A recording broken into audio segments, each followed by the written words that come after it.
कौवा के बारे में एक काफी दिलचस्प बात जानने योग्य है कि उसकी होती तो 2 आंखें हैं, लेकिन वो देख सिर्फ एक ही आंख से सकता है। ऐसे में अब सवाल ये उठता है कि आखिर कौवे की एक आंख ही क्यों होती है। इसके पीछे एक पौराणिक कथा काफी प्रचलित है।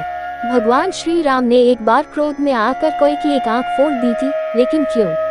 आइए जानते हैं इस बारे में विस्तार से। कहा जाता है कि एक बार इंद्रदेव के पुत्र जयंत ने भगवान श्री राम की परीक्षा लेने की सोची। दरअसल में वो श्री राम की शक्ति की जानकारी लेना चाहते थे, इसीलिए उन्होंने कौवे का रूप धारण कर लिया और माता सीता के पास पहुंच गए और माता के पैर को अपने चोंच से घायल कर दिया और वहां से भाग गए। जब भगवान श्री राम ने माता के घायल पैर को देखा तो उन्हें काफी क्रोध आ गया और उस कौवे के बारे में जानते ही उन्होंने अपने कोदन नाम के धनुष पर सरकंडे को चढ़ाकर उस कौवे पर निशाना लगाने की तैयारी शुरू कर दी, जिसे देख कौवे रूपी जयंत की डर से हालत खराब हो गई और वो भागकर ब्रह्मलोक और शिवलोक भी गए। फिर वो अपने पिता इंद्रदेव के पास गए तो इंद्रदेव ने उनसे कहा कि उस बाण से तुम्हारी रक्षा सिर्फ स्वयं भगवान श्री राम ही कर सकते हैं।